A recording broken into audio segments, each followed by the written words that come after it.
Sweetheart, whether you like it or not, we're buying my parents a country house for their anniversary. So what if the money is yours? We're a family, everything we have is shared, said her unemployed husband, sprawled on the couch. What he didn't know back then was that these would be his last words in that house. Before we begin, please like the video and subscribe to the channel. Thank you, and enjoy listening. Holly would remember that evening for the rest of her life. Not because anything special happened, no, at the time everything looked completely ordinary. She was just sitting in the kitchen, sipping cold tea, watching her husband Vince once again loudly proving something over the phone to his mother. And suddenly she was hit by a strange, almost physical feeling, as if she were looking at her life from the outside and seeing it exactly as it really was. No filters, no excuses, no endless "he didn't mean it." Just the truth. Bare and ugly. But to understand how she reached this point of no return, we need to go back 15 years. Back to where everything started very differently. Holly was 23 when she met Vince. Young, energetic, freshly graduated with a degree in economics, and just starting her first serious job at a large construction company. She wasn't a classic beauty, more the kind of girl people call cute. Light brown hair, gray eyes, an open smile. But her real wealth was inside: a sharp mind, incredible work ethic, and that practical streak she'd inherited from her grandmother, who had been an accountant. Holly's parents were simple people. Her father worked as a bus driver, her mother as a nurse at the local hospital. They lived in a modest 2-bedroom apartment on the outskirts of Richmond.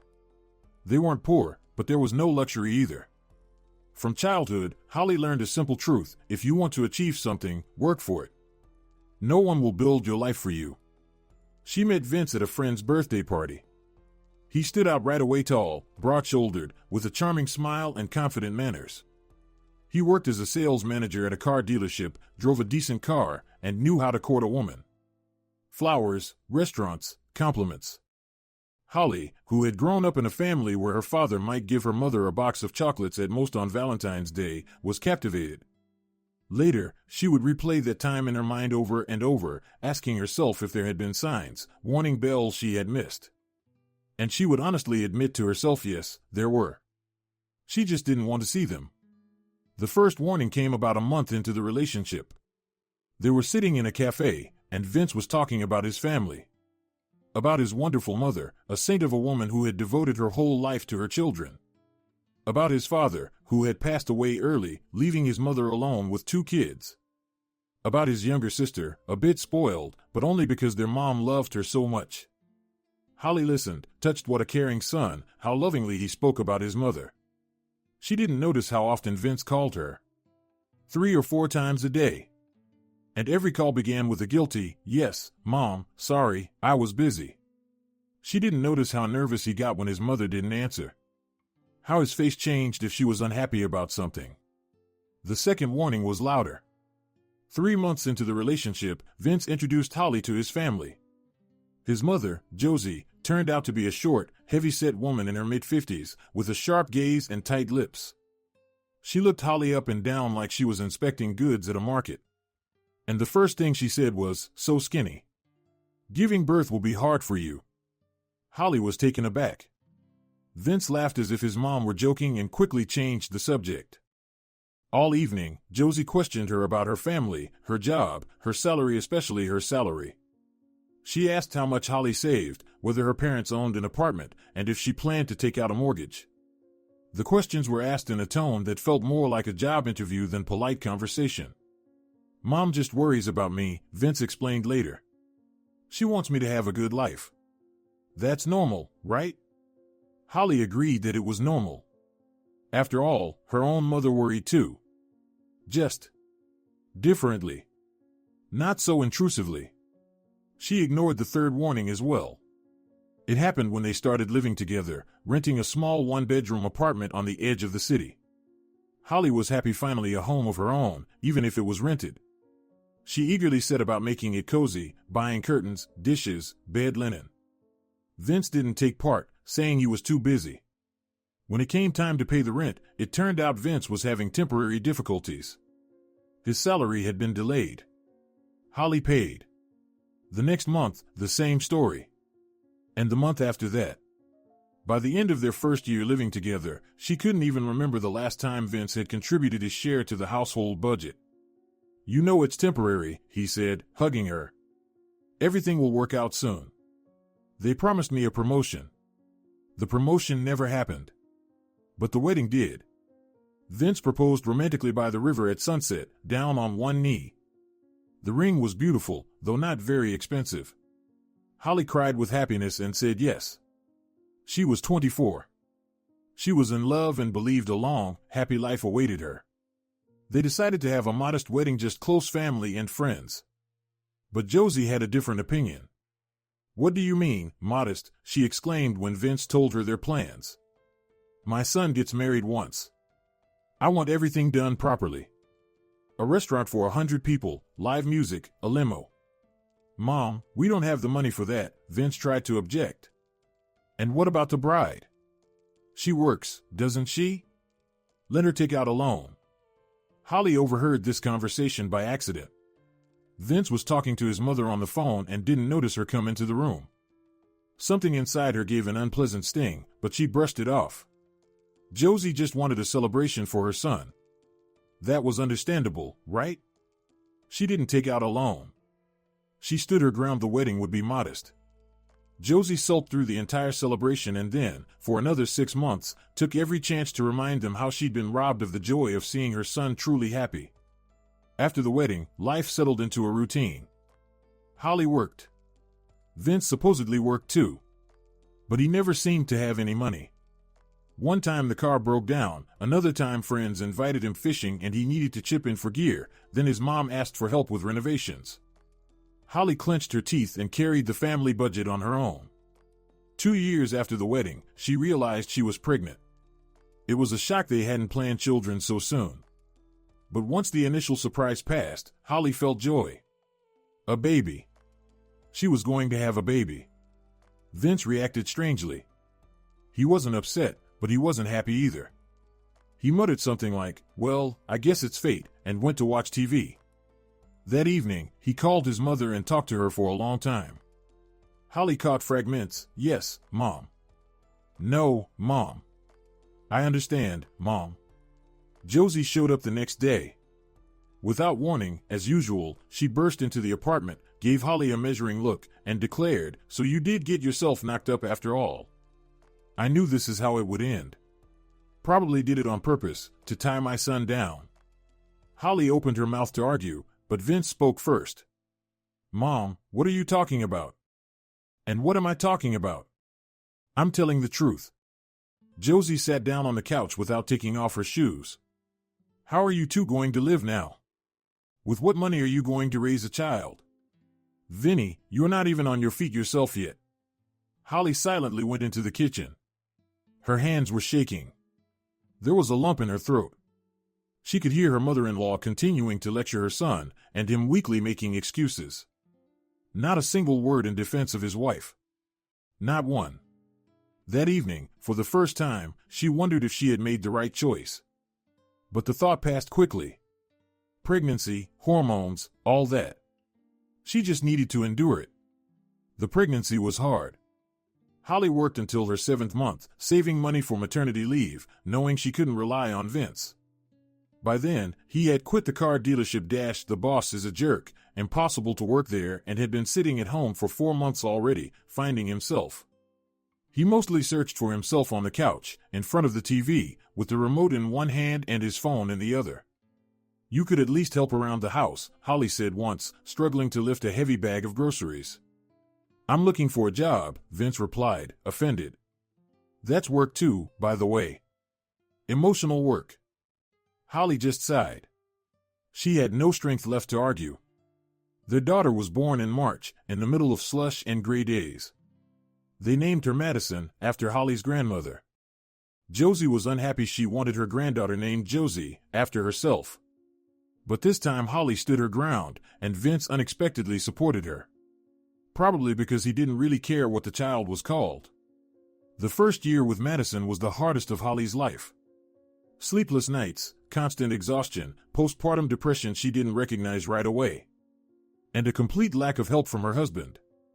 Vince refused to get up with the baby at night. I'm a man, that's not my job. He wouldn't change diapers. It makes me sick. He wouldn't go for walks with the stroller. What will people think? His mother, however, came regularly.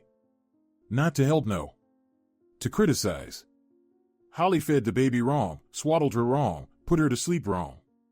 The apartment was dirty, the soup tasteless. And most importantly, her son had grown thin and tired because his wife didn't take care of him. Mom, that's enough, Vince would sometimes weakly intervene. Be quiet. Josie snapped back. You're always defending her. And she'll drive you into an early grave with her neglect.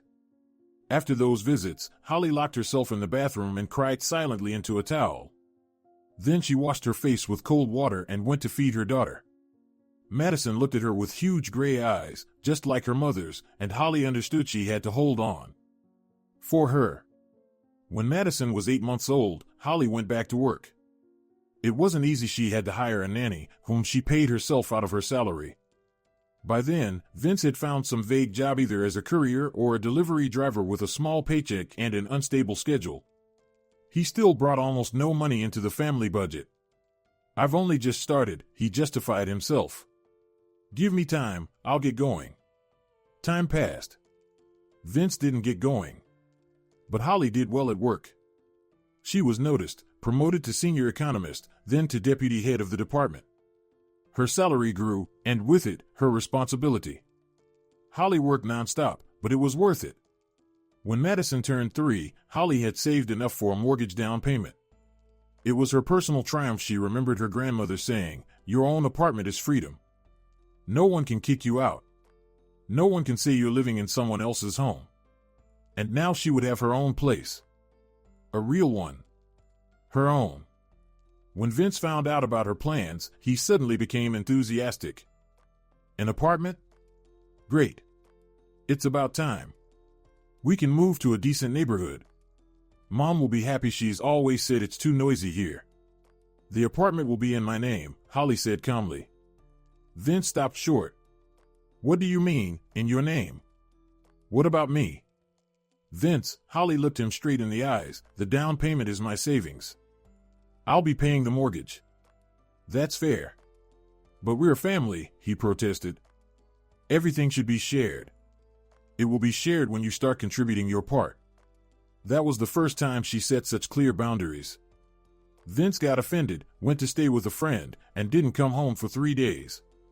Then he returned as if nothing had happened. He never brought up the apartment again. Holly took out the mortgage in her own name. The apartment was small, a 2-bedroom in a quiet residential area, but it was a new building with a good layout. The move felt like a celebration. For the first time in many years, Holly felt truly happy. Her home. Her very own home. When Josie found out the apartment was registered only to her daughter-in-law, she caused a massive scandal. She called every day. Cried on the phone, accused Holly of greed and manipulation. You robbed my son, she screamed. He works himself to the bone, and you take everything for yourself.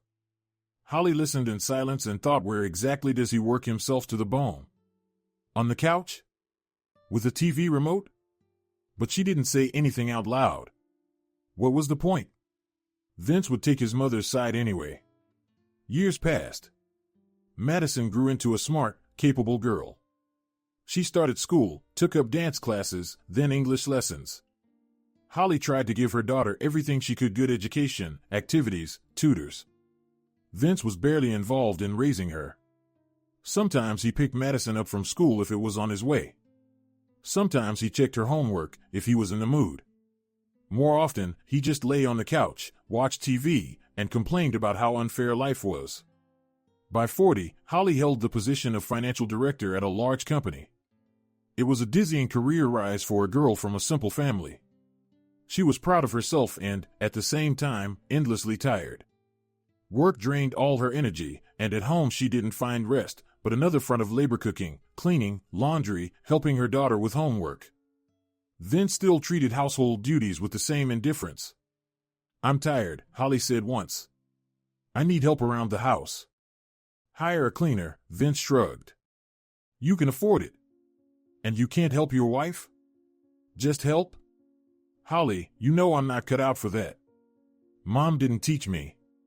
That's women's work. Holly looked at him for a long time. Once, she had loved this man. Once, she believed he would change. Now she saw a 40-year-old man who hadn't changed one bit in 15 years of marriage.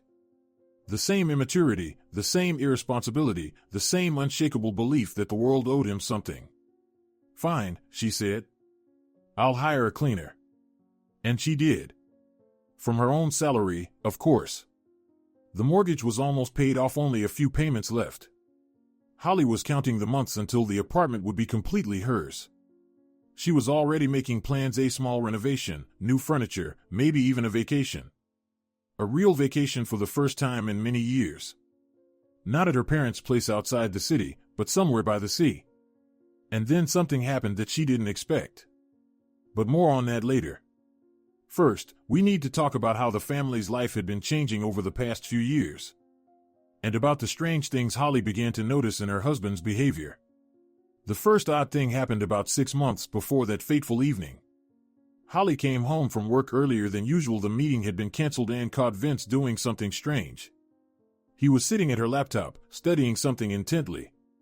When he heard the door open, he snapped the lid shut and jumped up. "You're early," he said, and there was something like fear in his voice. "The meeting was canceled." "What were you doing?" "Nothing special. Just reading the news." Holly didn't press him. Who knows what her husband was looking at online? Maybe it really was the news. Or football. Or something else he didn't want to talk about. Everyone has a right to personal space. But later she noticed that the browser history for that day had been completely cleared. Strange. Vince had never done that before. He wasn't even very good with computers. Who taught him how to clear his history? Holly pushed the suspicion away. Maybe it was an accident. Maybe he clicked the wrong thing. The second odd thing happened a couple of weeks later. Holly was sorting through the mail and came across a letter from the bank addressed to Vince. The envelope was already open. Apparently he had read it and put it back in the common pile. Holly glanced inside automatically, without any bad intentions. It was a credit card statement. A credit card she didn't even know existed. With a balance of $15,000. $15,000. Where did that come from? She looked at the list of transactions. Restaurants, bars, online stores, a jewelry shop. A jewelry shop? Vince had never bought her jewelry. He always said he didn't understand it and was afraid of choosing the wrong thing. So who was he buying jewelry for? Holly put the statement back into the envelope. Her hands were slightly shaking. No, she needed to calm down. There had to be an explanation. Maybe it was a gift for her, a surprise for some occasion. Maybe for his mom or sister. That evening she asked carefully, "Vince, I accidentally saw a bank statement. Do you have a credit card?" He turned pale, then flushed. "Were you going through my things?" It was in the shared mail. On the table in the hallway. "Oh, that." Vince looked away. "It's nothing. Just a small loan to get by. I'll pay it off soon." $15,000 is a small loan? Holly, why are you starting this? It's my money, my credit. It's none of your business. We're a family, Vince. Your debts are our debts. Well, when your money starts being my business, then my debts will be yours, he snapped and walked into the room, slamming the door. Holly stayed standing in the hallway, staring at the closed door. What was happening? Where was this aggression coming from? And most importantly, where did he spend $15,000? On what? She decided not to bring it up again. Let him deal with it himself. He was a grown man. 40 years old. He should know what he was doing. But a little worm of doubt had already crawled into her soul and wouldn't leave her alone. The third odd thing was connected to his phone. Vince, who used to leave his phone anywhere on the table, on the couch, in his jacket pocket, suddenly started carrying it with him all the time. Even to the bathroom. Even into the shower. A password appeared on the screen, one that hadn't been there before. "Why do you need a password on your phone?" Holly asked. For security, Vince shrugged. There are so many scammers these days. You never know. Antivirus protects you from scammers, not a screen lock. Holly, why are you picking on me? I want a password, so I set one. It's my phone. And again, that strange aggression. Vince used to be soft, compliant. He avoided conflict, gave in easily. Now he snapped at the smallest thing, as if he were protecting something important. Or someone important. Holly pushed the thought away. No, not that. Vince was weak, a mama's boy, an irresponsible man-child but not a traitor. He wasn't capable of cheating. Too cowardly for that. And yet one night she woke up and Vince wasn't there. She checked the clock 3 a.m. She got up, quietly walked into the hallway. From the kitchen came her husband's muffled voice. He was talking to someone on the phone. Yes, baby, I understand. No, I can't right now. Soon, I promise. I miss you too. Holly felt the ground disappear beneath her feet. Baby. I miss you. That wasn't his mother. And not his sister. That was. She didn't listen any further.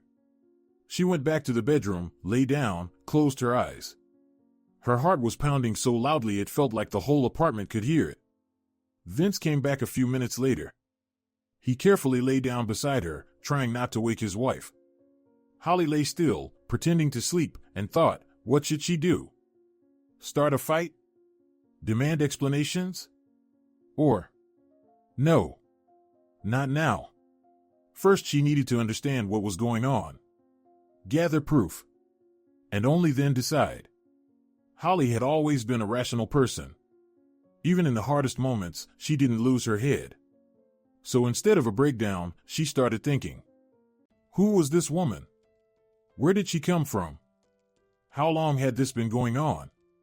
And most importantly, what was Vince planning to do? But those weren't the only questions tormenting her. Over the past few days, she had noticed something else strange. One evening she accidentally overheard a conversation between Vince and his sister Lisa. They were sitting in the kitchen, whispering about something, not noticing that Holly had come home earlier than usual. Mom has already picked out a place in Pine Valley, Lisa was saying. $75,000.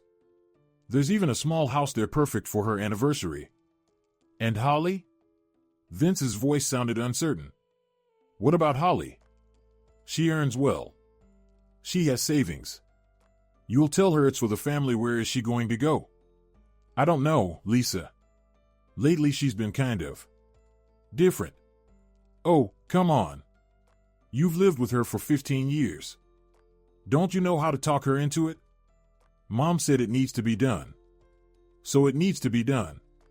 Holly quietly stepped back into the hallway and loudly slammed the door, pretending she had just come in. The conversation in the kitchen stopped instantly. Hi. Vince shouted with exaggerated cheerfulness. You're early today. They let us go early, she lied. Lisa quickly got ready and left, throwing a meaningful look at her brother as she went. Holly didn't ask any questions. Not yet. She needed time to think about what she'd heard. A country house. $75,000. For her mother-in-law's anniversary. With her money. Was this the last straw? Or not yet? Holly didn't know, but she felt she would find out soon. In the bedroom, she sat on the bed and looked at her reflection in the wardrobe mirror. A tired 38-year-old woman. Wrinkles around her eyes, the first gray strands in her hair, the corners of her mouth turned down. When had she gotten so old? 15 years ago she had been young and full of hope. She believed in love, in family, in a happy future. And what did she have now? A husband who didn't love her, a hateful mother-in-law, constant exhaustion, and loneliness in the middle of her own family. Enough. Enough feeling sorry for herself. It was time to act. Holly took out her phone and dialed her friend Susan, the same woman who had introduced her to Vince all those years ago. The irony. Susan, hi. We need to talk. Can you meet tomorrow after work? Of course. Did something happen? I'll tell you later. Our cafe at 7. I'll be there. She hung up and looked at herself in the mirror again. The decision hadn't been made yet. But something had already changed. Inside, somewhere deep down, a woman was waking up, the woman she had been suppressing for so long. A woman who was no longer going to endure. That evening Vince was unusually quiet. Several times he seemed about to say something, but stopped himself. Holly pretended not to notice. Let him suffer a little. Let him find the right words. Meanwhile, she would gather information. She didn't know yet that tomorrow she would learn the truth. The whole truth. And that this truth would change everything. The next day began as usual.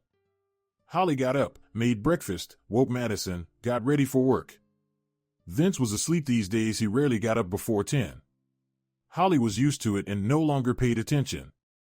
At work it was an ordinary day: meetings, reports, approvals.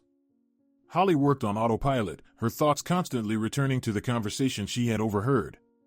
A country house. $75,000. Her savings, the money she had been setting aside for her daughter's education and her own retirement. Did they really think she would give that money to her mother-in-law? At lunchtime, her mother called. "Holly, how are you? You haven't called in a while." "Sorry, Mom.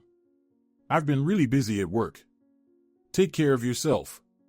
And come visit us, your dad and I miss you. Bring Madison." "We will, for sure. Maybe next weekend? We'll be waiting." Her mother's voice was warm and familiar. Holly felt tears rise to her eyes. She was so tired. So badly she wanted someone to just hug her and say that everything would be okay. After work, she went to meet Susan. The cafe was cozy and quiet. They had come here back when they were students, and nothing had changed since then. The same tables, the same little vases with flowers, the same smell of coffee and cinnamon. Susan was already there, sitting at a corner table and flipping through the menu. "Hi." She stood up and hugged her friend. "God, Holly, you don't look like yourself. What happened?" "Everything," Holly said shortly, sitting down across from her. Everything happened. She told her everything. About Vince, who in 15 years had never become a real husband. About her mother-in-law, who had poisoned her life. About the strange things of the past months: the credit card, the phone password, the night call. And about yesterday's story with the country house. Susan listened silently, nodding now and then. When Holly finished, she sighed and took her hand. "Holly, I need to tell you something. I've been meaning to for a long time, but I couldn't bring myself to. I was afraid you'd be upset." "What?" "Vince. He has someone.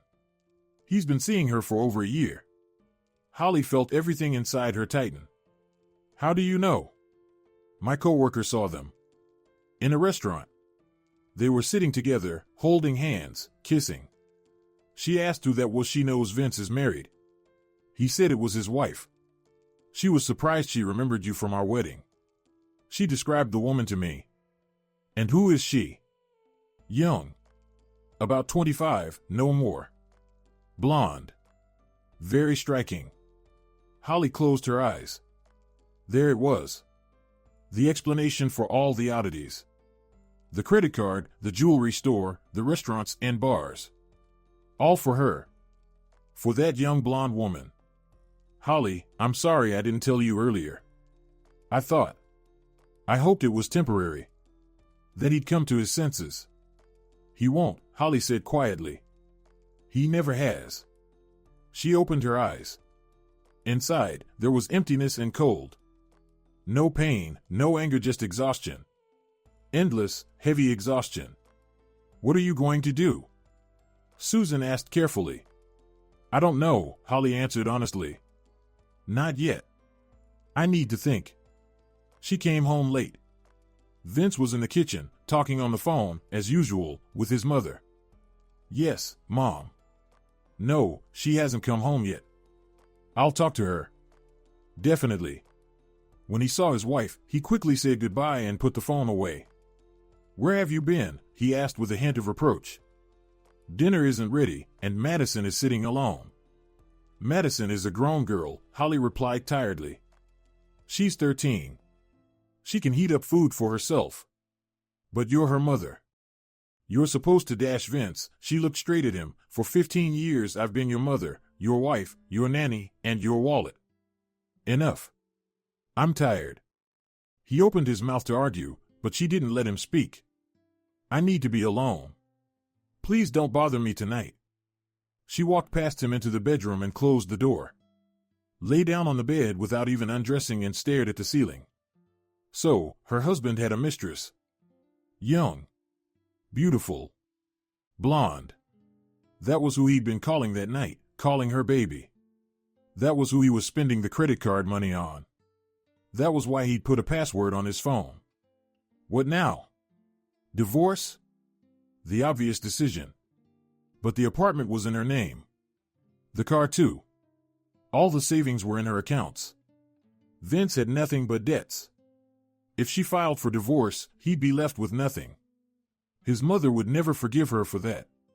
Though Josie already hated her anyway. Nothing to lose. And Madison? How would she react? She loved her father, despite everything. Or did she? Holly suddenly realized she didn't know. She and her daughter hadn't had a heart-to-heart talk in a long time. There was always no time, work, chores, exhaustion. She needed to talk to her. She needed to figure everything out. She needed to make a decision. But not today. Today she was too tired. Holly closed her eyes and fell into a heavy, anxious sleep. She dreamed of Vince young, handsome, the way he'd been 15 years ago. He smiled at her and said, "I love you, Holly. We'll be happy." Then his face blurred and changed. And instead of him, Josie appeared, with a triumphant smile.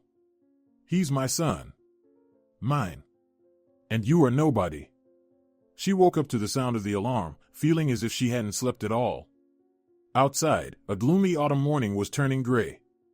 A new day was beginning. Holly got up, took a shower, got dressed. In the mirror, the same tired woman looked back at her as yesterday. But something in her eyes had changed. There was determination. Today she would learn the whole truth. And she would make a decision. What kind of decision, she didn't know yet. But she knew one thing: this couldn't go on any longer. And she was right. Because that evening, everything changed forever.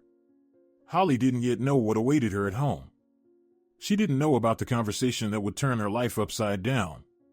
She didn't know the words her husband would say. But that's in the next part.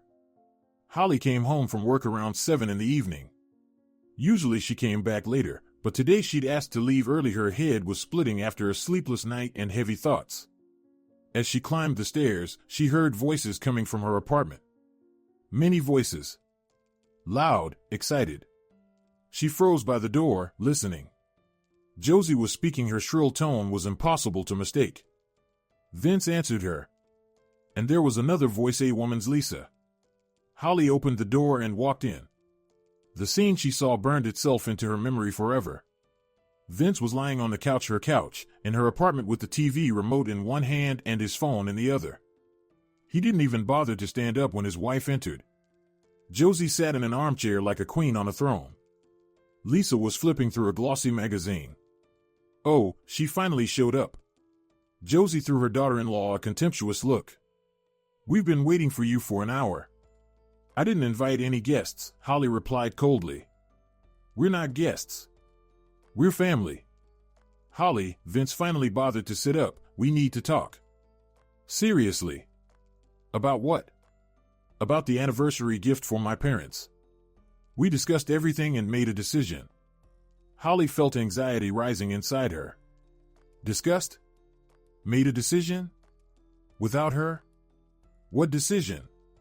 Vince stood up from the couch and walked over to his wife. He looked her straight in the eyes with a confidence she hadn't seen in him before. Or maybe she had, but long ago, when he still knew how to charm her. And he said the words she would remember for the rest of her life. "Sweetheart, whether you like it or not, we're buying my parents a country house for their anniversary. And so what if the money is yours? We're a family, everything we have is shared." Holly froze. She stared at her husband, unable to believe her ears. "What did you say?" "You heard me." Vince crossed his arms over his chest. "A country house in Pine Valley. $75,000. Mom already picked out a place. There's even a small house there. The perfect option. And you decided this without me? And what is there to decide? Josie cut in. It's for the family. For your husband's parents. What kind of normal wife would object? Holly slowly set her bag down on the floor, took off her coat and hung it on the rack. All three of them were watching her, waiting for a reaction. No, she said calmly. What do you mean, no? Vince frowned.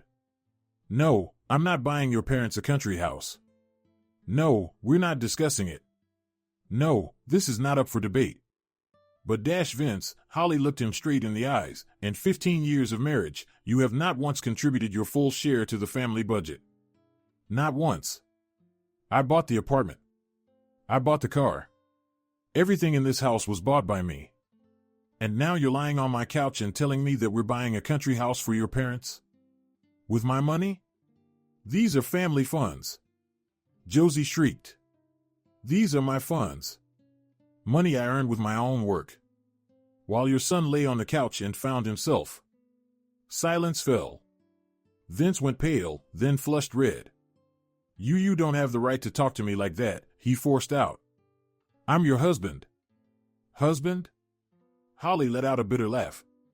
A husband is someone who takes care of his family. Who works? Who brings money into the house? And what have you brought in over the last 15 years? Debts? Problems? Your mommy, who teaches me how to live? How dare you? Josie jumped up from the chair. Vinny, do you hear how she's talking to you? To your own mother? Josie, Holly turned to her mother-in-law, this is my home. My apartment. I didn't invite you here. If you don't like how I talk, there's the door. Red blotches spread across her mother-in-law's face. Vinny. Say something. Tell her. Tell this. This Vince stood in the middle of the room, his eyes darting between his mother and his wife. Holly saw how he hesitated, how he searched for a way out. And she knew this was the moment of choice. Once and for all. Holly, he finally said, Mom is right. We're a family. And family should help each other. Family is you, me, and Madison. Not your mother, who's hated me for 15 years. She doesn't hate you. She just called me this. In my home. In front of my husband. Who didn't even try to stop her. Vince opened his mouth to argue, but Holly cut him off. You know what, Vince? Enough. I've had enough. Enough of what? Of everything. This marriage. This life. Your mother. You on the couch. Enough. She turned and walked into the bedroom. Behind her, Josie's voice rang out, there. That's her true nature. I always said it's selfish. Only thinks about herself. Holly didn't turn around. She closed the bedroom door and sat down on the bed. Her hands were shaking, her heart pounding. He still didn't know then that those had been his last words in this house. That the wife he thought was obedient and submissive had already made a decision. And that this decision would change everything. Some kind of commotion continued in the living room, voices rising and falling. Then the front door slammed. Josie and Lisa left. Holly heard Vince's footsteps in the hallway. Holly, he knocked on the bedroom door. Please open it. We need to talk. She opened the door. Vince stood there confused, angry. Why did you talk to my mom like that? She just wanted what was best. For whom, Vince? For herself? For the family. What family? Holly looked at him directly. Family is when you're together. When both people work, both contribute, both make decisions. And what do we have? I work, I pay, I decide, and you lie on the couch and wait for your mom to tell you what to do. Vince's face turned red. You're being unfair. No. I'm being fair for the first time in 15 years. And you know what? I like it. So what now? Now nothing. I said no. That's final. There will be no country house. If your mother wants a war, she'll get one. Vince stood in silence, looking at her with confusion and hurt. You've changed, he finally said. No, Holly replied. I just stopped pretending. He turned and walked away. Holly heard him calling his mother, complaining, promising to figure something out. Let him figure it out.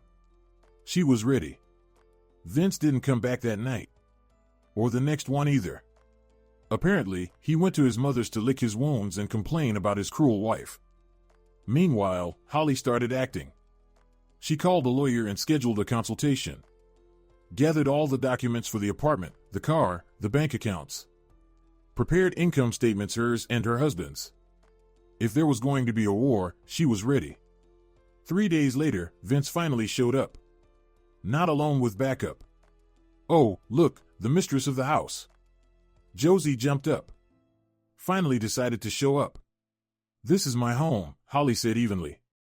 And I don't recall inviting guests. What guests? Her mother-in-law snapped. We're family. And who is this? Holly nodded toward the stranger. This is Peter Smith, Vince introduced him. My mom's friend's husband. He's a lawyer. Former lawyer, Peter corrected, rising slightly as if to shake hands. Holly didn't offer her hand. I'm retired now, but experience doesn't disappear. And why do you need a lawyer? Holly asked, looking around at them. Because, Josie smiled triumphantly, we also know how to defend our rights. You thought you could just throw my son out on the street? Take everything from him? Not happening. Holly slowly took off her coat and hung it up. Walked into the kitchen, poured herself a glass of water, drank it. Everyone watched her in silence. I'm listening, she finally said, sitting down at the table. Peter cleared his throat and pulled some papers from his briefcase. You see, Mrs. Layton, he began in an important tone, according to the family law of the state of Virginia, property acquired during marriage is considered joint marital property, regardless of whose name it's in. I'm aware, Holly nodded. Therefore, the lawyer continued, the apartment you live in belongs to you and your husband in equal shares. And in the event of a divorce in the event of a divorce, Holly interrupted, the court also considers who actually paid for the property. I have all the documents, bank statements, mortgage payment receipts, income records. Over 15 years of marriage, my husband did not contribute a single cent to the down payment or the monthly payments. Peter hesitated. Apparently, he had been preparing for a different scenario, a frightened woman who could be intimidated with legal terms. But that doesn't negate the fact that you live together, he began. Mr. Smith, Holly looked straight at him, when was the last time you actually practiced law? In the 90s? Since then, the legislation has changed. And court practice too. Today, courts look very closely at who actually paid for the property, especially when it comes to amounts like this. How would you know anything about courts? Josie cut in. You're not a lawyer. I'm a financial director, Holly replied calmly. And in 20 years of work, I've seen plenty of court cases involving property. Besides, I have my own lawyer. A real one. A practicing one. Silence fell. Vince nervously twisted a napkin in his hands. Lisa stared at her phone. Josie exchanged glances with Peter. Fine, her mother-in-law broke the silence first. So be it. Let the apartment be yours. But Vinny is Madison's father. He has rights to the child. Of course, Holly agreed. He can see his daughter whenever he wants. I'm not going to interfere. See her? Josie snapped. He's her father. He has the right to live with her. With a 13-year-old child who will choose for herself who she wants to live with. Madison will choose her father. Ask her. As if on cue, everyone turned toward the door leading into the hallway. Madison was standing there in her school uniform, backpack on her shoulder. Apparently, she had just come back from classes. Madison, Josie spread into a smile, my granddaughter. Come here, sweetheart. Madison didn't move. I heard everything, she said quietly. Through the door. And what did you hear? Vince stood up and took a step toward his daughter. That you want to take Mom's apartment. And me. Not take, but. Vince started. I'll stay with Mom, Madison cut him off. If they ask, that's what I'll say. In court or anywhere else. Josie's face turned dark red. She turned you against us. Your mother. A snake. Grandma, Madison looked at her coldly. Mom has never said anything bad about you to me. But you talk badly about her all the time. I'm not deaf or blind. I'm 13, and I see everything. Madison. Vince reached out his hands toward his daughter. Dad, the girl stepped back. I love you. Really? But I don't want you to live with us. You always choose Grandma. Always. And Mom chooses me. She turned and went into her room. The lock clicked. Holly felt tears rise to her eyes, not from pain, but from pride. Her girl. Her smart, strong girl. There. Josie pointed a finger at Holly. Look what you've done. You turned the child against her father. Against her own grandmother. I didn't do anything, Holly replied tiredly. Madison sees everything herself. And draws her own conclusions. We'll see about that, her mother-in-law grabbed her bag. We'll see who wins this. Vinny, let's go. There's nothing for us to do here. Vince stood in the middle of the kitchen, lost and pathetic. He looked from his mother to his wife to the door of his daughter's room. Mom, maybe, he began. No maybe. Josie snapped. Pack your things. You'll stay with us for now. Wait, Holly suddenly said. Everyone turned toward her. Before he packs his things, I want to say something. All eyes were on her. Vince, she looked straight at her husband, I want a divorce. The words came out calmly, firmly. No hysteria, no tears. Just a fact. What? Josie went pale. A divorce, Holly repeated. Officially. Through the courts. The apartment stays with me, it's my property. Madison stays with me, she said it herself. And you, Vince, can go to your mother. Forever. You can't, her mother-in-law shrieked. I can. And I will. Vince stood there as if struck by lightning. Holly, wait. Maybe we can talk calmly? Without Mom, without Dash, we'll talk through lawyers. Pack your things. But I can change. I'll find a job, I'll help Dash. Vince, Holly shook her head, you've been saying that for 15 years. I don't believe you anymore. It's over. Vinny. His mother's voice turned icy. Are you with me or with her? He lowered his head and went into the bedroom to pack his things. Holly watched him go and felt nothing. No pain, no relief, no triumph. Just emptiness. 15 years, and this is how it ended. On her mother-in-law's command. Josie, Lisa, and Peter waited in the hallway. 15 minutes later, Vince came out with a large bag.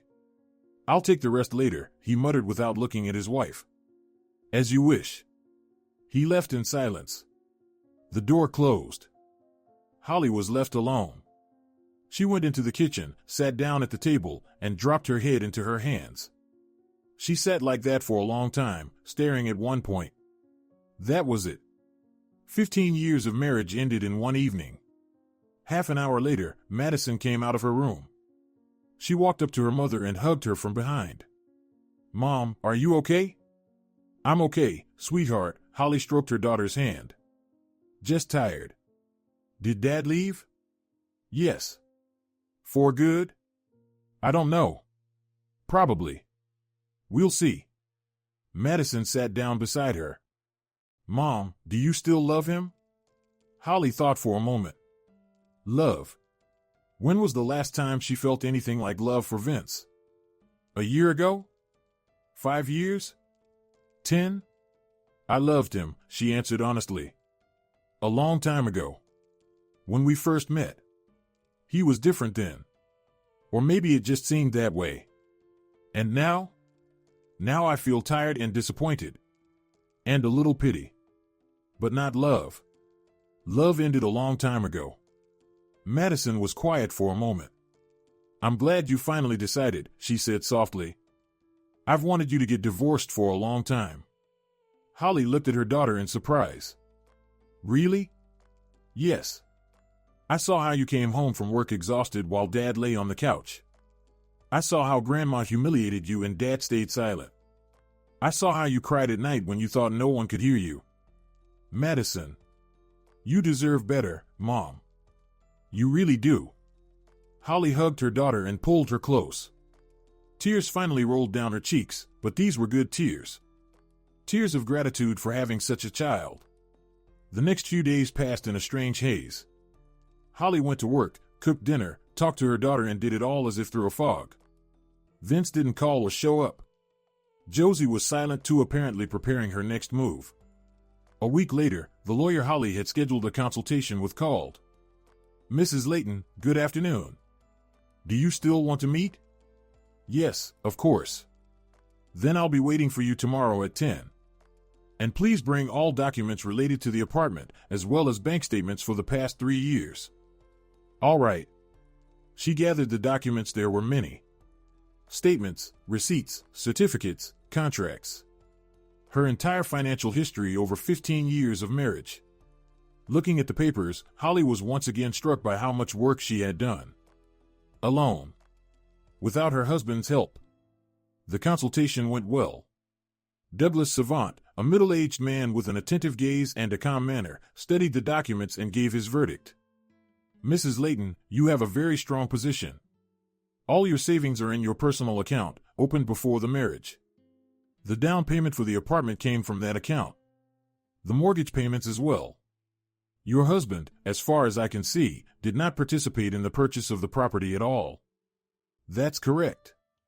In that case, the court will most likely recognize the apartment as your personal property, especially considering it was originally registered in your name.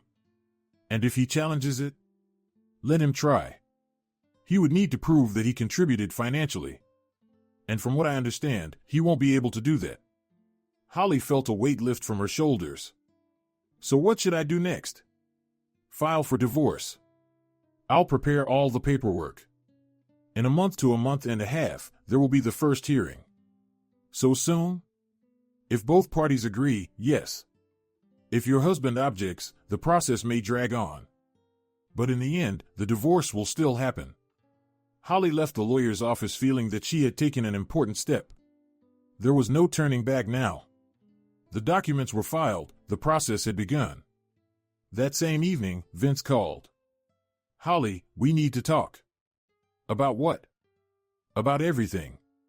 Please. Let's meet somewhere. Not at home. Holly hesitated. There was something new in his voice, unfamiliar. Not whining, not resentment, but something like determination. All right, she agreed. Where and when? Tomorrow at lunch? At that cafe where we had our first date. A strange choice. Romantic memories. An attempt to press on emotions. But what did it matter? They needed to talk anyway. Fine. 1 o'clock. The next day, Holly arrived at the cafe exactly at 1. Vince was already there, sitting at a corner table, nervously twisting his phone in his hands. When he saw her, he stood up and tried to kiss her on the cheek. She pulled away. Let's just talk, she said, sitting down across from him. Yes, of course. He sat down too. The waiter brought menus, and they ordered coffee. So, Holly looked at her husband expectantly. Vince took a deep breath. Holly, I've been thinking a lot this week. About us, about our life, about everything. And I realized you're right. About many things. Holly waited silently. I really was a bad husband. I didn't work properly, didn't help you, didn't take part in raising Madison. I dumped everything on you. And this credit card thing. He grimaced. That was a mistake. A huge mistake. Mom talked me into it, but that's no excuse. I'm an adult and I should be responsible for my actions. Are you saying this yourself, or did your mom coach you? Myself, he gave a bitter smile. Mom actually thinks I should fight for the apartment to the end. Hire a lawyer, file a counterclaim, demand a division of property. And why aren't you doing that? Because it's pointless. You're right, the apartment is yours, bought with your money. I have no right to it. And I don't want to waste time and money on court battles I'll lose anyway. Holly raised an eyebrow in surprise. This didn't sound like Vince admitting he was wrong. So what are you proposing? An amicable divorce. No fights, no scandals, no court wars. The apartment stays with you. Madison stays with you, but I want to see her. At least on weekends. That sounds reasonable, Holly agreed. And what do you want in return? In return? Vince, I've known you for 15 years. You never do anything for nothing. What do you need? He hesitated, looked away. Well, there's one thing. What is it? Mom is very upset. About the house. She dreamed about it so much. Holly leaned back in her chair. Are you serious? You came here to ask for money for the country house again? Not for a country house, Vince quickly corrected himself. Just maybe a small amount? For the anniversary? Just so somehow no. Holly, please. It's for Mom. She's suffering so much. Vince, Holly leaned forward, your mother poisoned my life for 15 years. Humiliated me, insulted me, turned you and my daughter against me. And now you want me to give her money? As an anniversary gift? No. This is my final decision. And if that's the only reason you came here, this conversation is over. She stood up to leave. Wait, Vince grabbed her hand. Please wait. That's not the only reason. Holly slowly sat back down. Go on. He swallowed.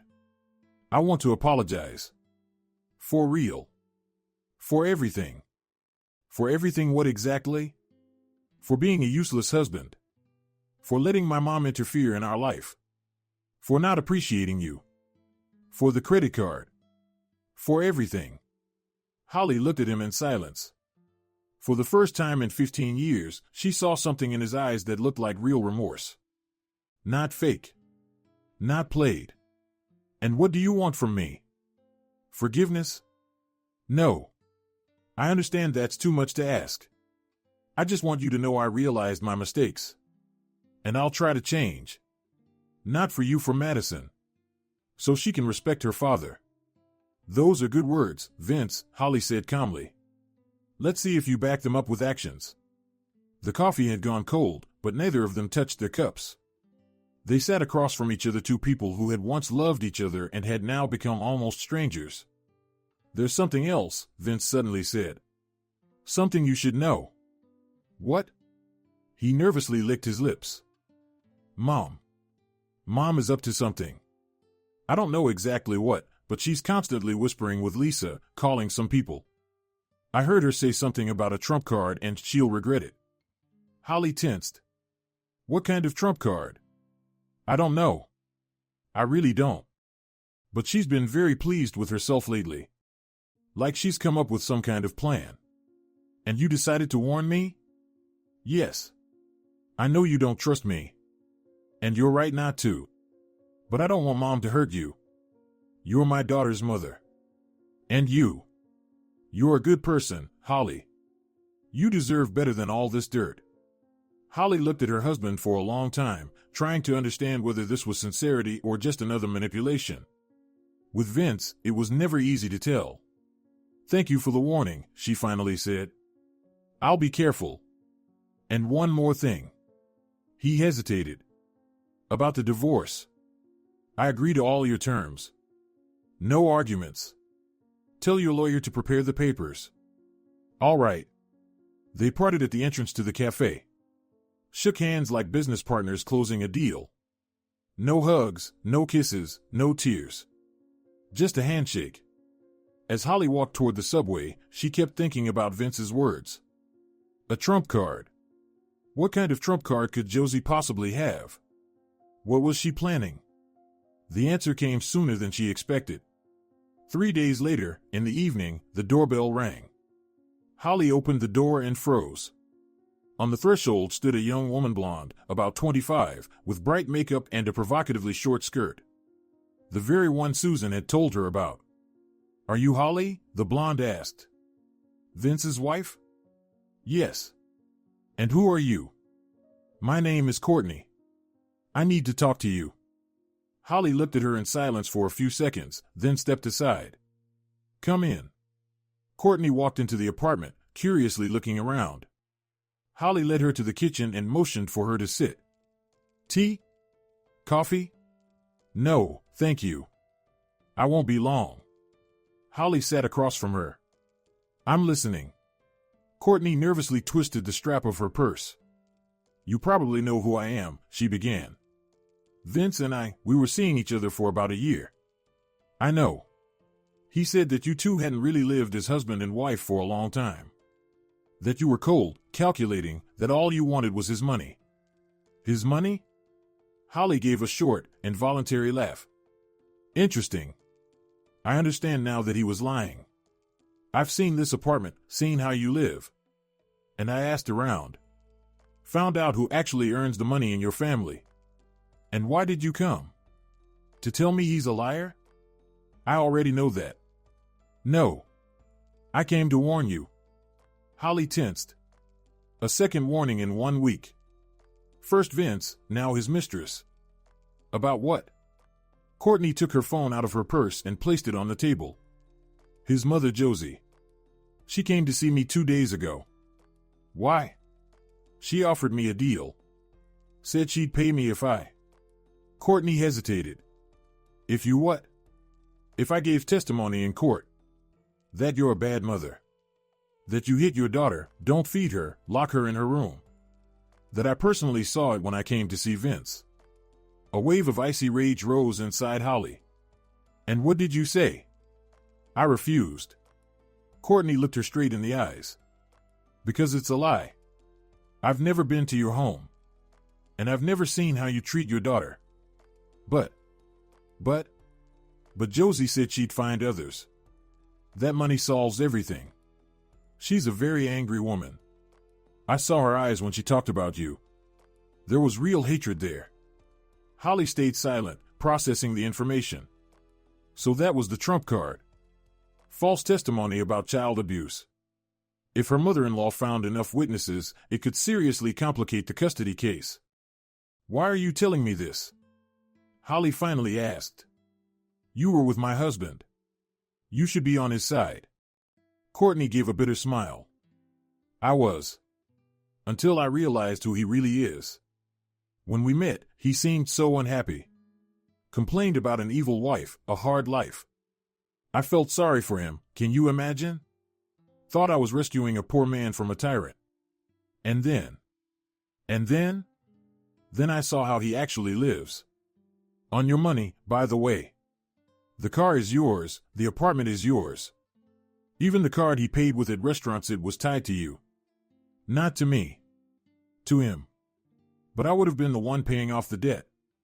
Exactly, Courtney nodded. He used you. And he used me too for fun, for his ego. And when I brought up serious things, about him getting divorced and being with me, he immediately backed off. Said he couldn't leave his family, that he had a daughter. Very noble of him. Very. Courtney stood up. So, that's everything I wanted to say. Be careful with his mother. That woman is capable of anything. Holly walked her to the door. Thank you for coming. I didn't expect this, but I appreciate your honesty. Female solidarity, Courtney shrugged. Men come and go, but we stay. And if we can help each other, why not? She left.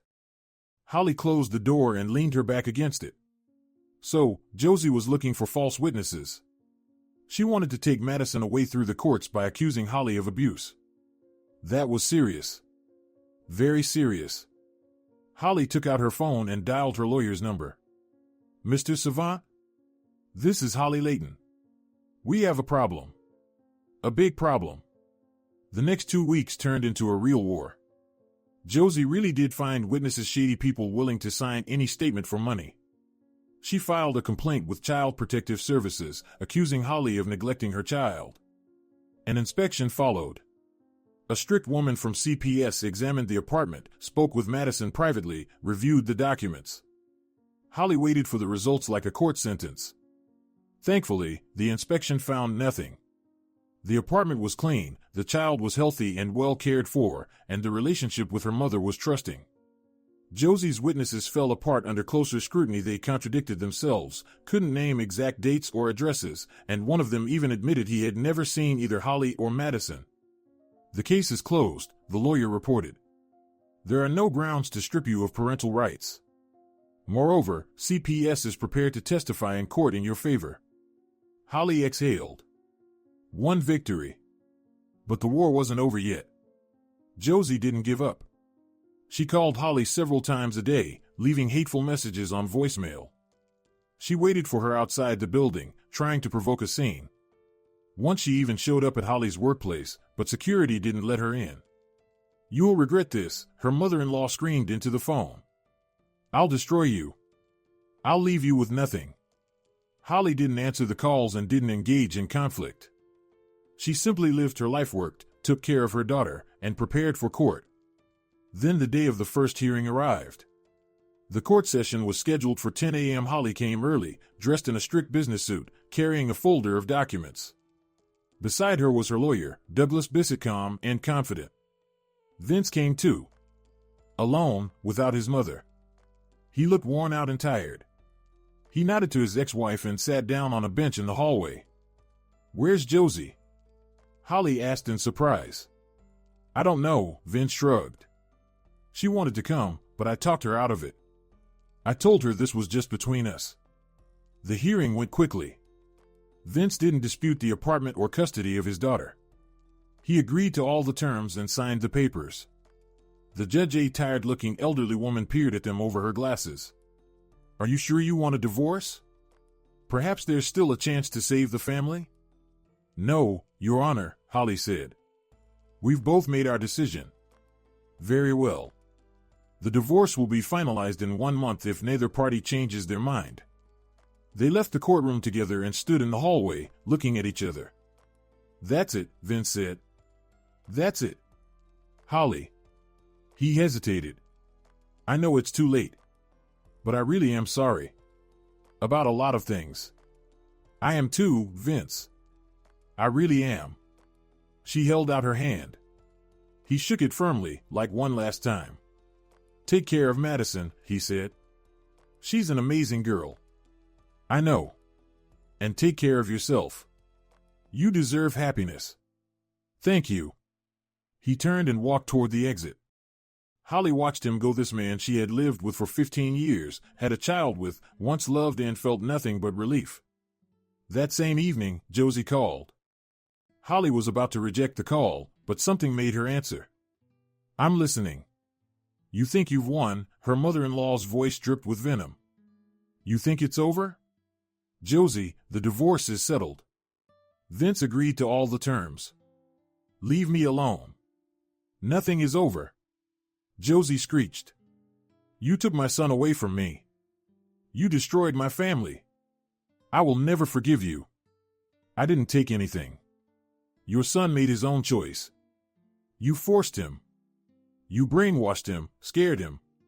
He's weak, he can't stand up to women like you. But just wait. I'll get what's mine. You'll come crawling to me on your knees." Holly rubbed her temples tiredly. "Josie, I feel sorry for you. Truly. But I don't want to waste any more time or energy on you. Goodbye." She hung up and blocked her mother-in-law's number. For the first time in many years, she felt truly free. Madison came out of her room.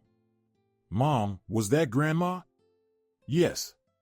"What did she want?" "The usual. To yell, accuse, and threaten revenge." "She's scary," Madison said quietly. "I'm afraid of her." Holly hugged her daughter. "Don't be afraid, sweetheart. She won't hurt us. We'll handle it. We always have, right?" "Right." Madison smiled. "We're a team." "A team," Holly repeated. "The best team." They sat together on the couch, hugging mother and daughter, two people against the whole world. And for the first time in a long while, Holly felt that the future could be bright. But she didn't yet know that Josie wasn't going to give up. That her mother-in-law still had one more trump card, the most dangerous, the most unexpected one. and that very soon she would use it. A week after the court hearing, Holly received a call from an unknown number. Holly Layton? Yes, speaking. This is Detective Baker, Economic Crimes Division. We need to meet. The matter concerns large-scale embezzlement. The ground fell away beneath her feet. Embezzlement, she repeated. I don't understand. A complaint has been filed against you by a citizen named Josie Bissett. She accuses you of stealing family savings in the amount of $150,000. Holly sat in the investigator's office, feeling like a character in some absurd film. Gray walls, official furniture, a flag above the desk. The smell of coffee and paper. And the man across from her, Detective Baker, about 40 years old, with tired eyes and a folder of documents. She hadn't slept all night. She lay in the dark, staring at the ceiling, running through possible scenarios in her head. Large-scale embezzlement was serious. Prison time. A criminal record. The end of her career, her reputation, her entire life. All because of a vicious old woman who couldn't accept losing control over her son. So, Mrs. Layton, the detective opened the folder. A complaint has been filed against you by Josie Bissett. She claims you stole family savings totaling $150,000. This is absurd, Holly said, trying to stay calm while everything boiled inside. What family savings? My ex-husband never had any savings. The complainant claims that her son, Vince Bissett, transferred money to you for safekeeping throughout the marriage, and that you are now refusing to return it. Transferred money? Holly let out a short laugh. Vince didn't earn even $50,000 total over 15 years of marriage. Where would $150,000 come from? The detective looked at her closely. She saw interest in his eyes, not hostile, but professional. Do you have proof to support your words? Of course. All bank statements for 15 years. Income records, mine and my husband's. Receipts for mortgage payments, utilities, all major purchases. Everything was paid from my account. Everything. Are you prepared to provide these documents? I am. I can bring them tomorrow. Everything is organized. I am a financial professional. It's a work habit. Detective Baker nodded and wrote something in his notebook. All right. And what can you tell me about the complainant, Josie Bissett? She's my former mother-in-law. We're in the middle of a divorce with her son. The first hearing has already taken place. We're just waiting for it to be finalized. Josie. Holly chose her words carefully. She's very unhappy about it. And about the fact that the apartment will stay with me. I see, the detective nodded again. Revenge? It looks like it. Over the past few months, she's already tried to file a complaint accusing me of abusing my child. Child Services conducted an inspection and found nothing. She tried to challenge my ownership of the apartment. The court dismissed the claim. And now this. Impressive activity for an elderly woman, the detective remarked without a hint of a smile. You don't know my mother-in-law, Holly said quietly. She's very determined. The detective leaned back in his chair and rubbed his chin. Mrs. Layton, I'll be honest with you. The complaint your mother-in-law filed looks strange. No evidence except her words. No witnesses. No documents confirming the existence of these mythical $150,000. Even her son, your ex-husband, refused to confirm her claims. Holly raised her eyebrows in surprise. Vince refused? Yes. We questioned him yesterday. He said he never transferred any money to you and has no claims against you. Moreover, he said his mother acted without his knowledge or consent. Something stirred inside her. Vince hadn't supported his mother. For the first time in his life. It was unexpected and, oddly enough, a little comforting, though Holly didn't want to admit that even to herself. So what happens now? She asked. Now we'll conduct a review. We'll examine the documents you bring and compare them with the statements from all parties. If everything checks out, and I'm almost certain it will, the case will be closed due to lack of evidence of a crime. And the complainant? The complainant could face charges for knowingly filing a false report. Up to 3 years in prison. Or a fine, or community service. It depends on many factors. Holly stayed silent, processing the information. Josie could end up in court. for trying to put her behind bars. The irony was bitter. I have one more question, Holly said at last. Go ahead. Why are you telling me all this? About Vince's testimony, about how weak the complaint is. Shouldn't the investigation be neutral? Detective Baker allowed himself a faint smile. The investigation must be objective. And objectivity means looking at facts, not emotions. So far, the facts are in your favor. Final conclusions will be made after reviewing the documents. Holly left the police station feeling relieved. The initial shock had passed, replaced by cold determination. Josie wanted a war? She was going to get one. The next day, Holly brought the detective a thick folder of documents. Statements, certificates, receipts, her entire financial history over 15 years. Detective Baker flipped through the papers and let out a low whistle. Impressive. You're a very organized person, Mrs. Layton. I'm a financial director. It's a professional habit. I see. Well, at first glance, everything lines up. Your income, your expenses, your savings. I don't see any trace of your husband's money. Because there wasn't any. The detective closed the folder. You know, Mrs. Layton, I've worked in this department for 20 years. I've seen all kinds of things. And I can say one thing: your mother-in-law made a serious mistake. Filing a false report is no joke. Up to 3 years in prison. I don't want her to go to prison, Holly said quietly. She's an elderly woman. I just want her to leave me alone. That's your right. But you can file a complaint for false reporting at any time. Think about it. Holly left the station and called her lawyer. Mr. Savant, there's news. And I have an idea. The next 2 weeks turned into a real war of paperwork. Holly dug up all her archives. Bank statements for every year of the marriage. Income records, hers and her husband's. Tax returns. Mortgage payment receipts every month for 15 years straight. Receipts for major purchases. Contracts, statements, confirmations. Douglas Savant helped her organize it all. Mrs. Layton, he said, flipping through yet another folder, I've been handling family law cases for 20 years, and I've never seen documentation like this. Were you an archivist in a past life? I'm a financial professional, Holly smiled. This is normal for me. For an investigator, this will be a gift. With evidence like this, the case can be closed in a week. And that's exactly what happened. Detective Baker reviewed the documents, compared them with all testimonies, and issued his conclusion: no crime had occurred. Josie's complaint was deemed unfounded. You can file a counterclaim for false reporting, the detective reminded her. It's your right. I'll think about it. But before making a decision, Holly wanted to speak to her former mother-in-law. Face to face. One last conversation, to put everything to rest. A week later, the meeting took place, one Holly would remember for a long time. She arranged it herself, calling Vince and asking him to tell his mother she wanted to talk. There was one condition: neutral territory, no shouting, no insults.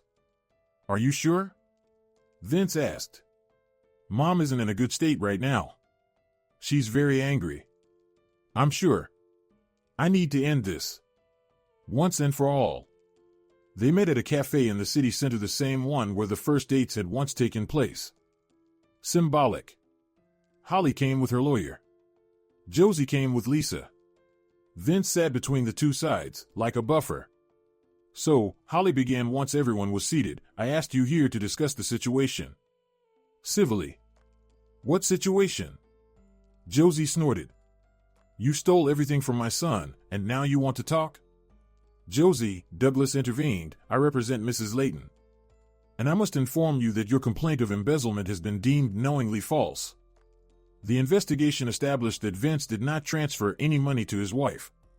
Moreover, all family expenses over 15 years were covered exclusively by my client's funds. Lies, the mother-in-law shrieked. My son worked. He did, the lawyer agreed calmly, with long breaks. His total income over 15 years amounted to about $40,000. At the same time, he did not contribute a single cent toward the purchase of the apartment, mortgage payments, or major family expenses. All of this is documented. Josie's face turned dark red. So what are you saying? I'm saying, the lawyer continued, that you filed a knowingly false report. That is a criminal offense, punishable by up to 3 years in prison. Her mother-in-law went pale. You're trying to scare me. No. I'm informing you of the consequences of your actions. Mrs. Layton has every right to file charges against you. And given the circumstances, the court would most likely side with her. Silence fell. Lisa nervously twisted her napkin. Vince stared at the table. Josie sat frozen, like a statue. However, Holly spoke up. I don't want courts or scandals. I'm tired of all this. So I'm offering a settlement. What kind of settlement? Josie croaked. A very simple one. You withdraw your complaint and publicly admit that it was false. You stop any attempts to harm me or my daughter. You don't approach me, don't call, don't write. A complete break in contact. In return, I will not file charges against you for false reporting. And if I refuse, then I file the complaint. And my lawyer will do everything possible to make sure you receive the maximum sentence. Josie looked at her son. Vinny, do you hear how she's talking to me? Say something to her. Vince lifted his head. His face looked tired and somehow older. Mom, he said quietly, enough. Please. Just stop. What do you mean, stop? You're taking her side? I'm not taking anyone's side. I'm just tired of all this. Of your schemes, the scandals, the war with Holly. Enough. But she didn't steal anything, Mom. You know that. I know that. Everyone knows it. You filed a false report because you were angry. And now you're facing prison. That's the reality. Josie stared at her son in disbelief. You're betraying me? I'm trying to save you from yourself. She fell silent. It was as if all the air had suddenly left her. She seemed to shrink, to age in an instant, her shoulders slumping. Fine, she whispered. I agree.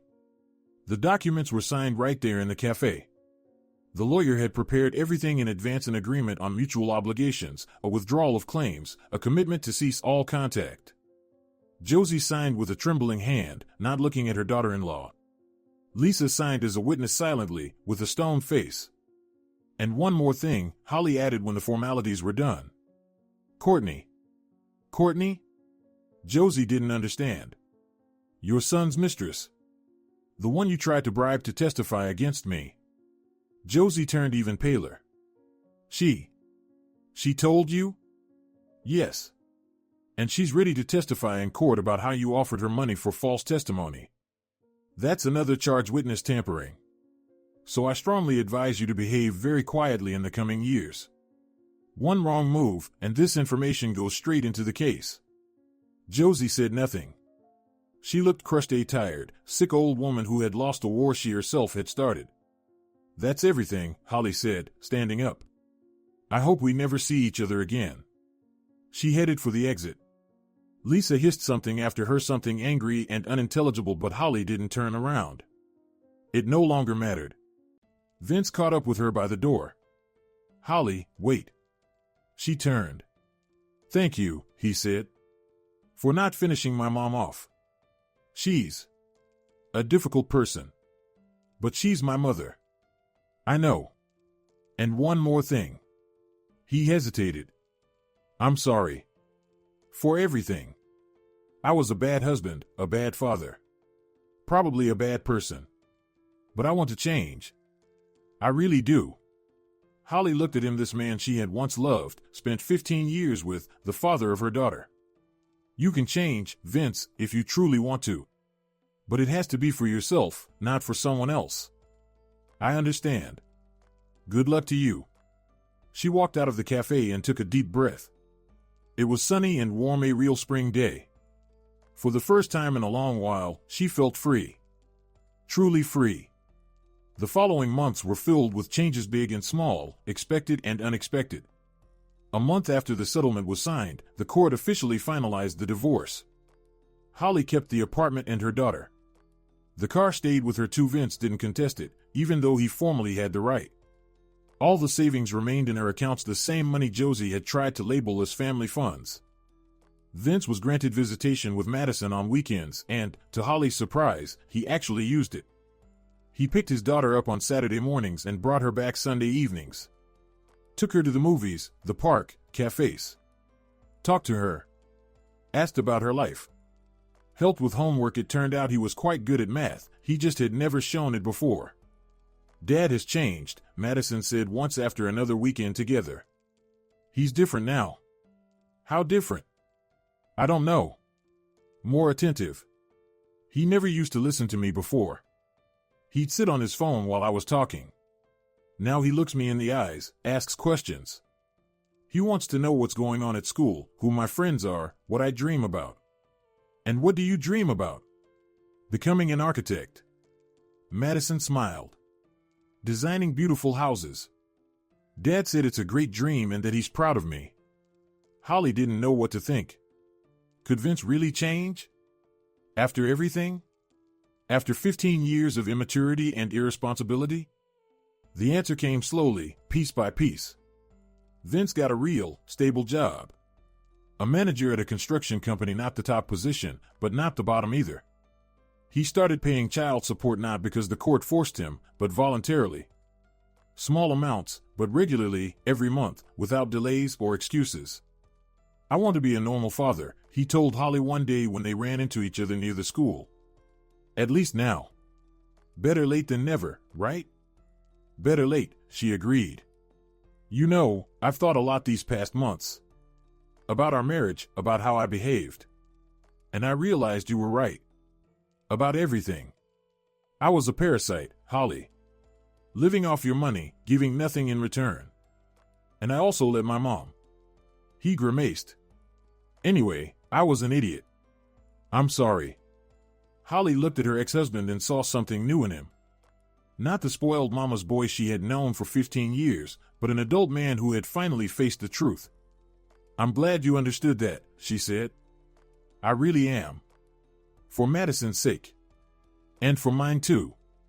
Turns out working isn't so bad. Especially when you know the money goes to your child. They parted almost warmly, not as former spouses, but as partners, teammates in raising their child. Holly didn't quite know what to call it. But it was better than war. She never saw Josie again. Her former mother-in-law kept her word: no calls, no messages, no appearances. From Vince, Holly learned that his mother had moved in with Lisa into a small one-bedroom apartment on the outskirts of the city. She had deteriorated badly, withdrawn into herself, rarely leaving the apartment. The false report scandal and its collapse had damaged her health, both physical and mental. I feel sorry for her, Vince admitted. But I understand she brought it on herself. If she hadn't started this war, if she had just accepted our divorce, everything would have been different. Feeling sorry is normal, Holly replied. She's your mother. Loving her is one thing. Letting her destroy your life is another. I won't let her anymore. I visit once a month, no more. Bring groceries, help with medication. But I don't let her run my life. For the first time in 40 years. That's good, Vince. That's very good. A year passed. A year is both a long time and a short one at the same time. Long, because in a year everything can change. Short, because some wounds take longer to heal. Holly was still working as a financial director. She even got promoted a new office with a city view and a raise. Her colleagues noticed she had changed. She was calmer, more confident, smiled more often. That hunted look in her eyes, the one many had noticed but never dared to ask about, was gone. The divorce did you good, her friend Susan joked over a glass of wine. You've blossomed. You look 10 years younger. It's not the divorce, Holly smiled. It's freedom. Turns out, those are two different things. What do you mean? You can get divorced and still be unhappy. Drag anger, resentment, disappointment behind you. Or you can let it all go and just live. I chose the second. And she really did let go. Not right away, it took months. There were nights when she woke up filled with anger and helplessness. Days when she wanted to call Josie and say everything she had bottled up for 15 years.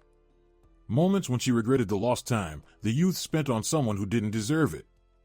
But little by little, it all faded. Anger turned into indifference.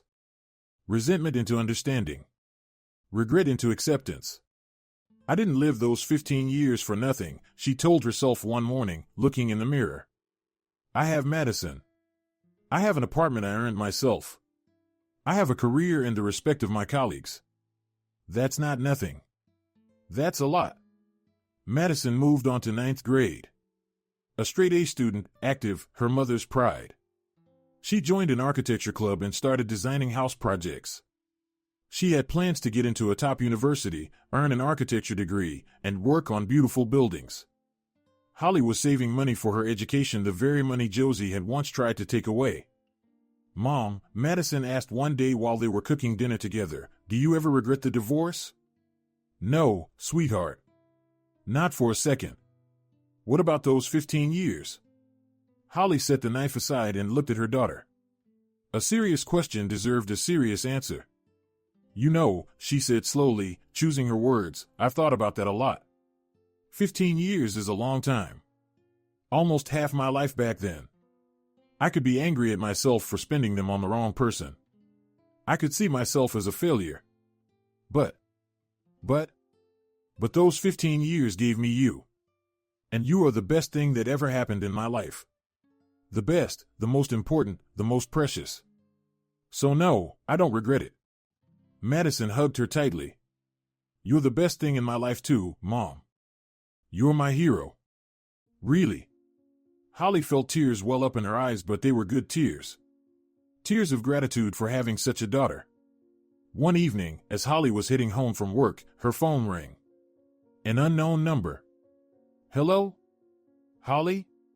This is Courtney. Do you remember me? Courtney. The blonde Vince's former mistress, the one who had once warned her. Yes, I remember. Is something wrong? No, nothing bad. I just wanted to tell you something. If you're interested. Go ahead. I saw your ex-husband. Vince. He's working now, can you imagine? Really working. And he looks different. More serious. I know. He pays child support. Really? Courtney paused. Then he really has changed.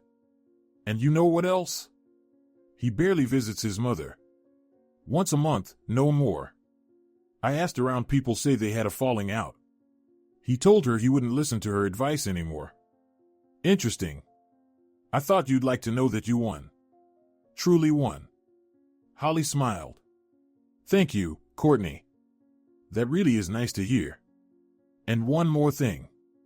Courtney's voice turned serious. I wanted to apologize for being with your husband.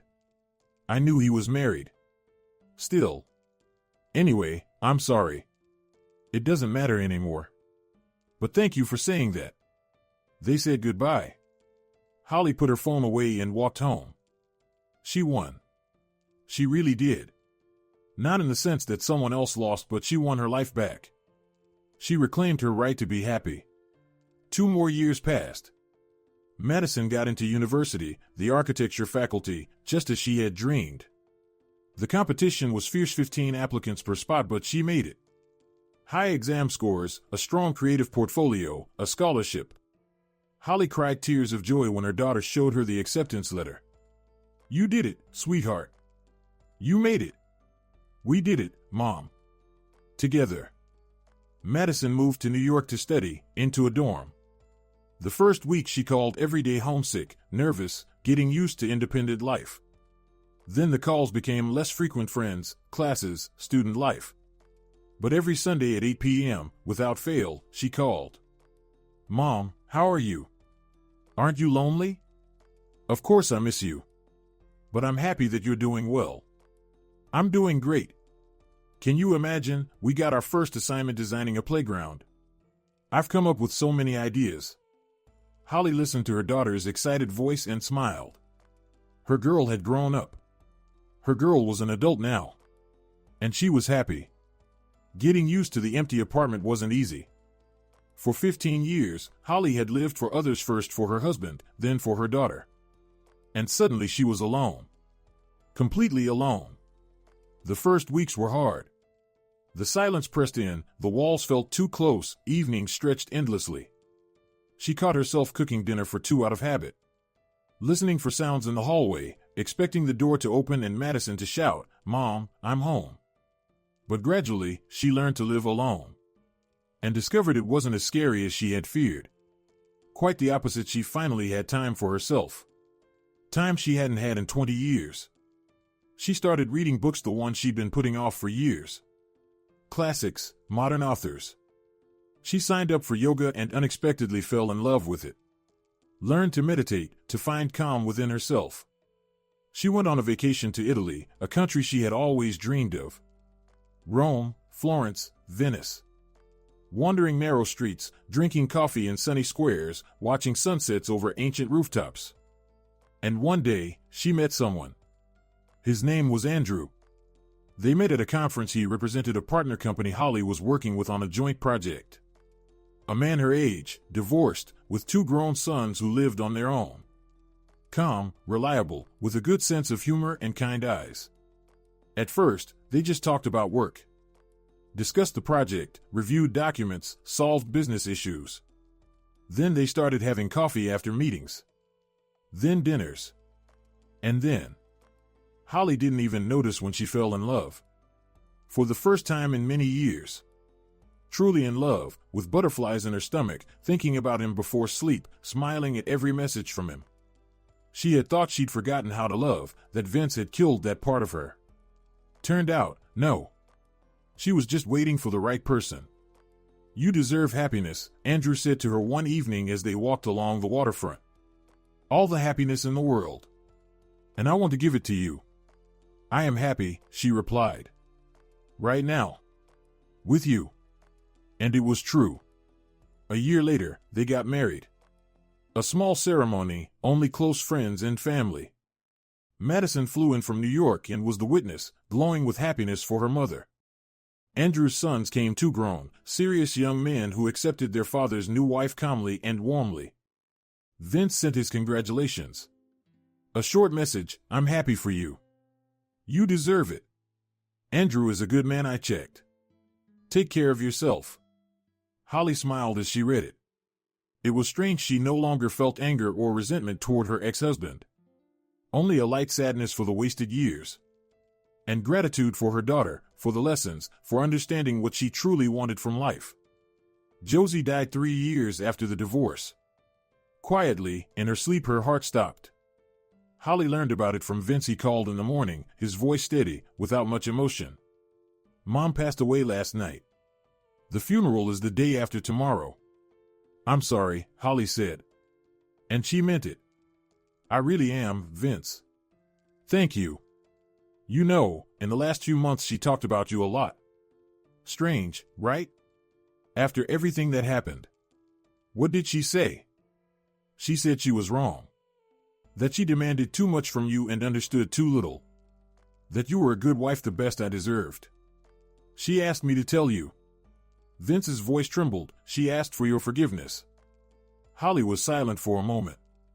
Outside the window, the sun was shining, birds were singing, life was going on.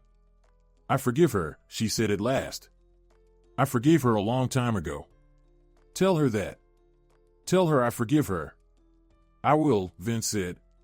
"Thank you." Holly didn't go to the funeral. It would have felt inappropriate. Too many bad memories were tied to that family. But she sent flowers. White lilies, the flowers of forgiveness. Anonymously, without a note. Just flowers. 5 years had passed since the evening when Vince said the words that changed everything. 5 years since the moment she said no and, for the first time in a long while, felt alive. Holly sat on the terrace of her new home, the one she and Andrew had bought a year earlier outside the city, surrounded by pine trees. She watched the sunset and thought about life. Her husband sat nearby, reading a book. Madison was bustling around the house. She had come for the weekend with her fiancé. Laughter and the smell of apple pie drifted from the kitchen. "What are you thinking about?" Andrew asked, looking up from his book. about how strange life is. 5 years ago, I thought it was all over. That I'd go on dragging everything alone, enduring, staying silent.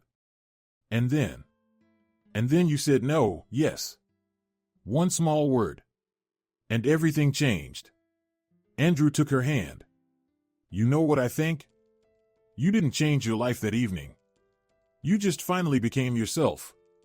Your real self. The one who had always been inside, but was afraid to come out. Holly smiled. Maybe. Or maybe I just got tired of being afraid. That's not a bad explanation either. Madison came out of the house beautiful, happy, grown up. Mom, the pie is ready. Let's have dinner. Holly stood up and stretched. She looked at the sunset pink, golden, unbelievably beautiful. Let's go, she said. And she walked toward her family. Her real family, the one she chose herself. Sometimes, to find happiness, you first have to lose everything that only seemed like happiness. You have to go through pain, fear, and loneliness. You have to learn to say no to those who use your kindness. And yes to yourself. Holly learned. Her life finally became what it should have been from the very beginning. Happy.